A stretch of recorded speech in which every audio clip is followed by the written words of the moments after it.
ప్రధానమంత్రి నరేంద్ర మోడీ బంగారం కొనుగోలు చేయకండి అన్నారు. ఇది దేనికి సంకేతం? ఏం జరగబోతోంది దేశంలో? పెట్రోలు డీజిలు వాడకం తగ్గించండి అన్నారు. పొదుపు చేయండి అన్నారు. విదేశీ పర్యటనలు ఆపండి అన్నారు. ఈ దేశంలోనే టూరిస్టులుగా తిరగొచ్చు అన్నారు. ప్రజానీకానికి ఎందుకు ఈ సలహాలు ఇచ్చినట్టు? ఆయన ఒకటే చెప్తున్నారు, పెట్రోలు డీజిలు ఇప్పుడు దొరకడం కష్టమవుతున్నది కాబట్టి వాడకం తగ్గించండి అంటున్నారు. పెట్రోలు డీజిలు దొరకకపోతే వాడకం తగ్గించాలని ప్రధానమంత్రి మోడీ చెప్పితే తప్ప తెలియదా మనకు? మన ప్రజానీకం పెట్రోల్ బంకుల దగ్గర పొద్దున్నుంచి సాయంత్రం దాకా వెయిట్ చేసిన ఒక్కరోజు అనుభవంతోనే పెట్రోల్ వాడకం తగ్గించేస్తారు, డీజిల్ వాడకం తగ్గించేస్తారు. గ్యాస్ దొరకట్లేదు అంటే గ్యాస్ వాడకం తగ్గించి ఎలక్ట్రిక్ స్టవ్ల కోసం షాపుల మీద పడ్డారు. షాపుల్లో స్టాక్ అంతా అయిపోయింది. అందుకని పెట్రోలు డీజిలు దొరకకపోతే ధరలు పెరిగితే, గ్యాస్ దొరకకపోతే ధరలు పెరిగితే పొదుపు చేయండి అని చెప్పడానికి ఒక ప్రధానమంత్రి కావాలా? సాధారణ ప్రజానికం అందరికీ అక్షర జ్ఞానం తెలవని వాళ్ళకు కూడా ఆ మాత్రం విషయం తెలుసు. సహజంగానే పొదుపు చర్యలు చేపడతారు. మరి ప్రధానమంత్రి ఎందుకు చెబుతున్నట్టు? తన వైఫల్యాలను ప్రజల మీద రుద్దటమా? ప్రజలను ఇక నేను పెట్రోలు డీజిల్ ఛార్జీలు పెంచబోతున్నాను, పెంచక తప్పదు, గ్యాస్ ధర ఇంకా పెంచుతాను అని చెప్పి మానసికంగా సిద్ధం చేయదలిచారా? అదేనేమో అనిపిస్తుంది. అక్కడితో ఆగలేదు. విదేశీ పర్యటనలు, బంగారం కొనుగోళ్లు అక్కడ దాకా వెళ్ళారు.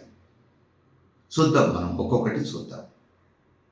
1967 జూన్ 5వ తేదీన ఇందిరాగాంధీ కూడా బంగారం కొనుగోలు చేయొద్దు అని చెప్పారు. క్రమశిక్షణను పాటించాలి అని చెప్పారు.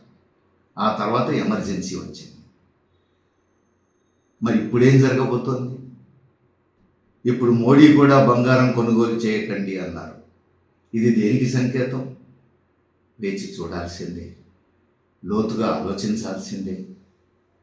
పెట్రోలు డీజిలు ఎందుకు దొరకట్లేవు? ఎందుకు ధరలు పెరుగుతున్నాయి? కారణం ఏమిటి? దీనికి కారణం మన పొరుగు దేశమైన, మనకు దగ్గర మిత్రుడైన ఇరాన్ మీద అమెరికా దాడి చేయటమే కదా.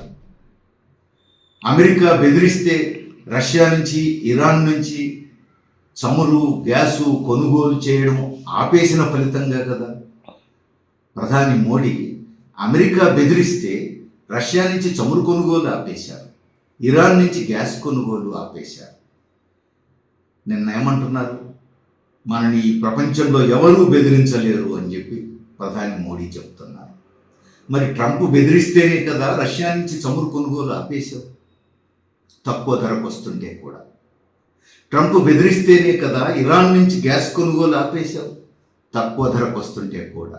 వారిద్దరూ మనకు చిరకాల మిత్రులు అయినప్పటికీ కూడా, అమెరికా ఏనాడు మన మిత్రదేశం కాకపోయినప్పటికీ కూడా, పాకిస్తాన్తో యుద్ధం వచ్చిన ప్రతి సందర్భంలోనూ అమెరికా పాకిస్తాన్కే అండగా నిలిచిందనే విషయం అందరికీ తెలుసు. పాకిస్తాన్ను భారతదేశానికి పక్కలో బల్లెల్లాగా తయారు చేసింది అమెరికా పాలకులే అనే విషయం మనందరికీ తెలుసు. అయినప్పటికీ అమెరికా వద్దంటే రష్యా నుంచి చమురు కొనుగోలు చేయడం ఆపేశావు, అమెరికా వద్దంటే ఇరాన్ నుంచి గ్యాస్ కొనుగోలును ఆపేశావు. అంతటితో ఆగలేదు. ఇరాన్ మీద బరి తెగించి అమెరికా దాడి చేస్తే కనీసం ఈ దాడి సరైంది కాదు, ఇరాన్ మీద అమెరికా దాడి ఆపాలి, శాంతి నెలకొల్పాలి అని చెప్పి ఒక ప్రకటన చేయడానికి కూడా ప్రధాని మోడీ సిద్ధపడలేదు. భారతదేశ చరిత్రలోనే ఇది అవమానకరమైన విషయం. ప్రపంచంలో ఏ దేశం మీద దాడి చేసినా భారతదేశం ఎప్పుడూ శాంతినే కోరుకున్నది. ఇప్పుడు ఇరాన్ మనకు చిరకాల మిత్రదేశం, పైగా బ్రిక్స్లో మన సహచర దేశం. అలాంటి దేశం మీద అమెరికా దాడి చేస్తే కూడా నోరు మెదపకుండా కూర్చున్న ప్రధానమంత్రి ఈరోజు ఏమంటున్నారు? చమురు పొదుపుగా వాడండి అంటున్నారు. ఈ సంక్షోభానికి కారణం ఈ ప్రధానమంత్రి కాదా? ఈ యూనియన్ గవర్నమెంట్ కాదా? బీజేపీ నాయకత్వంలో నడుస్తున్న ఈ ప్రభుత్వం కాదా? ఈ ప్రభుత్వమే అమెరికాను ఖచ్చితంగా ఖండించి ఉంటే, ఇరాన్ మీద కాలు దువ్వితే మేము అంగీకరించాం, ఇది తప్పు అని చెప్పగలిగి ఉంటే, ఇజ్రాయెల్ కానీ అమెరికా కానీ ఇంత దొందుడుకుగా వ్యవహరించగలిగేలా ఈరోజు మనకి ఈ సంక్షోభం వచ్చేదా? ఈ సమస్యకు మోడీ ప్రభుత్వ బాధ్యతారాహిత్యం కారణం కదా.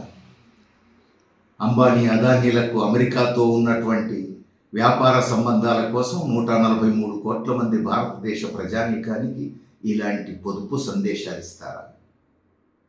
ఇలాంటి ఉచిత సలహాలు ఇస్తారా? రేపు ధరలు పెంచడానికి గ్రౌండ్ ప్రిపేర్ చేస్తారా? ఇది అన్యాయం కాదా? ఇది దేశభక్తి అవుతుందా? అంబానీ అదానీ భక్తి అవుతుంది, అమెరికా భక్తి అవుతుంది, దేశభక్తి ఎట్లా అవుతుంది? పైగా ఇప్పుడు ఏమంటున్నారు? విదేశీ పర్యటనలు ఆపండి అంటున్నారు. ప్రపంచీకరణ పేరుతో, సరళీకృత ఆర్థిక విధానాల పేరుతో పిల్లల్ని విదేశాల్లో చదివించుకోండి అని ప్రోత్సహించింది పాలకులే. విదేశాల్లో ఉద్యోగాలు చెయ్యండి అని ప్రోత్సహించింది ఈ పాలకులే. ఇప్పుడు మధ్యతరగతి కుటుంబాల్లో, ఈవెన్ దిగువ మధ్యతరగతి కుటుంబాల్లో కూడా అత్యధిక కుటుంబాల నుంచి కనీసం ఒక్కరైనా విదేశాల్లో ఉన్నారు. అమెరికాలో ఉన్నారు, ఆస్ట్రేలియాలో ఉన్నారు, అనేక దేశాల్లో ఉన్నారు. ఇప్పుడు వారి దగ్గరికి పోకుండా కుటుంబీకులు ఉండగలరా? అంటే కుటుంబ బంధనాలను తెంచుకోమంటావా? వారు ఉద్యోగం మానేసి ఇక్కడికి రాగలరా? ప్రపంచీకరణ పేరుతో మీరు చేసిన పాపమే కదా. మేధావులు ఇక్కడ సర్వీస్ చేయాలి, ఇక్కడ దేశానికి ఉపయోగపడకుండా విదేశాల్లో పోయి సేవలు అందిస్తున్నారు. ఇప్పుడు తమ కుటుంబీకులు విదేశాల్లో ఉంటే వాళ్ళ దగ్గరికి పోవద్దని తల్లిదండ్రులకు సలహాలు చెప్తున్నాం, అన్నదమ్ములకు అక్కచెల్లెలకు సలహాలు చెప్తున్నాం. ఏమనుకోవాలి దీన్ని? పైగా భారతదేశంలో అనేక పర్యాటక స్థలాలు ఉన్నాయి, ఇక్కడ పర్యటించండి అంటున్నాం. పబ్లిక్ ట్రాన్స్పోర్ట్ను వాడండి అంటున్నాం. ఉన్నట్టుండి పబ్లిక్ ట్రాన్స్పోర్ట్ను వాడండి అంటే మరి పబ్లిక్ ట్రాన్స్పోర్ట్ నువ్వు ఏర్పాటు చేసావా? ముందస్తు ఏర్పాట్లు ఏం చేసావు? ఇప్పటికే ఉన్న పబ్లిక్ ట్రాన్స్పోర్ట్ ఆర్టీసీని దెబ్బతీస్తున్నారు, రైల్వేలను దెబ్బతీస్తున్నారు, ప్యాసింజర్ రైళ్లన్నీ రద్దు చేశారు, మెట్రో రైళ్లలో 3 బోగీలకు మించి పెట్టట్లేరు. మరి పబ్లిక్ ట్రాన్స్పోర్ట్ ఎక్కడి నుంచి వాడతారు? ఎందుకు ఈ గందరగోళం సృష్టిస్తున్నారు? ఏదో పెద్ద ఆందోళనకరమైనటువంటి పరిస్థితి వచ్చింది, ఇక తప్పని పరిస్థితి, నేను ధరలు పెంచక తప్పదు అని చెప్పేసి ప్రజలను మానసికంగా సిద్ధం చేయడం కోసం ఇంత గందరగోళం సృష్టించాలా? కరోనా సమయంలో ఏ ఏర్పాట్లు లేకుండా ప్రజలని అగమ్యగోచరంగా నెట్టేయటం వదిలేసినట్టుగా ఇప్పుడు కూడా ఉన్నట్టుండి పబ్లిక్ ట్రాన్స్పోర్ట్ వాడండి, విదేశాలకు పోకండి అని సలహాలు ఇస్తున్నారు. ఉన్నట్టుండి రాత్రి 8 గంటలకు పెద్ద నోట్ల రద్దు చేసినట్టుగా ప్రజలని ఎండనక వాననక బ్యాంకుల ముందు నానా ఇబ్బందులు పెట్టినటువంటి పద్ధతుల్లోని ఇప్పుడు కూడా ప్రధానమంత్రి ఇలాంటి ఉచిత సలహాలు పడేశారు. వీటి పర్యవసానాలు ఏమిటి? ఏ ఏర్పాట్లు లేకుండా, ఏ ముందస్తు జాగ్రత్తలు లేకుండా ప్రజలకు ఇచ్చినటువంటి పిలుపు ఏం సాధించడానికి? అంతేకాదు, వర్క్ ఫ్రమ్ హోమ్ చేయండి అన్నారు. సహజంగానే ఐటీ ఉద్యోగుల్లో అత్యధికులకు అమ్మయ్య ఇంటి దగ్గర నుంచే పని చేసుకోవచ్చు అని సంతోషం అనిపించవచ్చు, తాత్కాలిక ప్రయోజనం ఆ రూపంలో కనబడవచ్చు. వర్క్ ఫ్రమ్ హోమ్కే ప్రిఫర్ చేయొచ్చు, ఇంటి నుండి పనిచేయడానికే హాయిగా ఉందని అనుకోవచ్చు. ఇప్పుడు ఆయా కంపెనీల యాజమాన్యాలు కూడా వెంటనే వర్క్ ఫ్రమ్ హోమ్కు సిద్ధమే అని ప్రకటించినాయి. అవసరమైతే కొంత హైబ్రిడ్ వాడతాం, వర్క్ ఫ్రమ్ హోమే అమలు జరుపుతామని కూడా ప్రకటించినాయి. యాజమాన్యాలకు కూడా కరెంటు ఖర్చు పోతుంది, నీళ్ల ఖర్చు పోతుంది, ఇతరత్ర రెంటల్ ఖర్చులు పోతాయి. అందుకని వారికి బాగానే ఉంది. కానీ కరోనా సందర్భంగా వర్క్ ఫ్రమ్ హోమ్ నుంచి వచ్చిన అనుభవాలు ఏమిటి? ఒంటరి జీవితం, కుటుంబంలో ఒత్తిడులు, మానసిక ఒత్తిడులు. సుదీర్ఘకాలం వర్క్ ఫ్రమ్ హోమ్ చేయడం వల్ల, ఒంటరిగా పనిచేయడం వల్ల ఆ మానసిక ఒత్తిడులు ఫలితాలు ఆ తర్వాత కాలంలో అనేక మందిలో నెగిటివ్గా పనిచేసినాయనేది ఇప్పటికే అనేక సర్వేలు చెబుతున్న విషయం.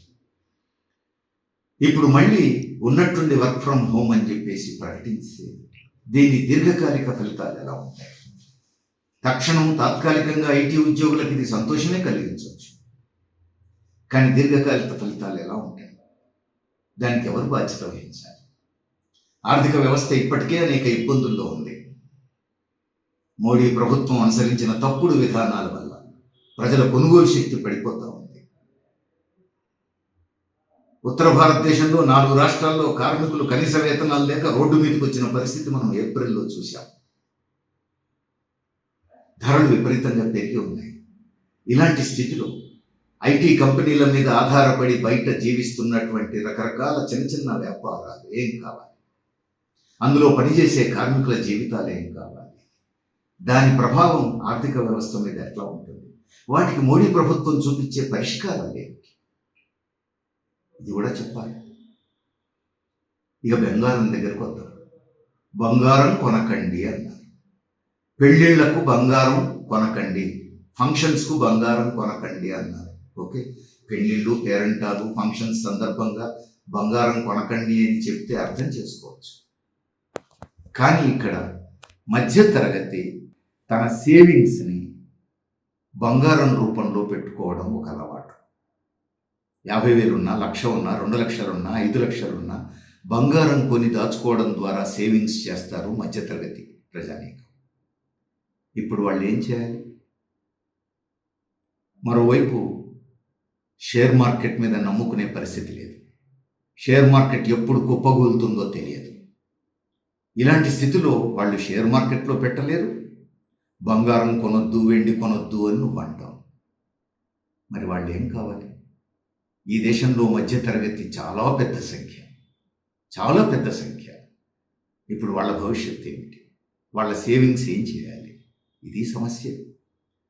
అందుకని అనేక సమస్యలకు సమాధానం చెప్పకుండా సింపుల్గా ఉన్నట్టుండి పొదుపు చర్యలు అని చెప్పేసి ప్రధాని ప్రకటించడం, కొంతమంది వాటికి వంత పాడటం, ఇది దేనికి సంకేతం? ఆర్థిక వ్యవస్థ చాలా బాగున్నది అని చెప్పారు కదా. 5 రాష్ట్రాల ఎన్నికలకు ముందు ఈ మాట ఎందుకు చెప్పలేదు? 5 రాష్ట్రాల ఎన్నికలకు ముందు ఈ మాట చెప్పలేదు. ఎన్నికలైన తర్వాత ఈ మాట చెప్తున్నారు. అంటే ఎన్నికలకు ముందు ప్రజలను మభ్యపెట్టి నమ్మించి ఓట్లు దండుకున్నారు. ఇప్పుడు ఆ ఎన్నికలు అయిపోయినాయి కదా, కాబట్టి ఇప్పుడు మొదలుపెట్టారు. ఇక నుంచి ప్రజల జీవితాలతో చెలగాట మాడతారు. ఎందుకు ఇలాంటి పనులు చేస్తున్నారు? ఆర్థిక వ్యవస్థని ఇటు తీసుకుపోబోతున్నారు. రానున్న కాలంలో ప్రజల హక్కులకు ప్రమాదం పొంచి ఉన్నదా? ఇప్పుడు ఆ సూచనలే కనపడుతున్నాయి, ఆ సంకేతాలే కనపడుతున్నాయి. ప్రజలు అప్రమత్తంగా ఉండకపోతే, పాలకులను నిలదీయడానికి సిద్ధపడకపోతే పరిస్థితులు మరింత చేయి జారిపోతాయి. ప్రజలు ఈ విషయం అర్థం చేసుకుంటే మంచిది.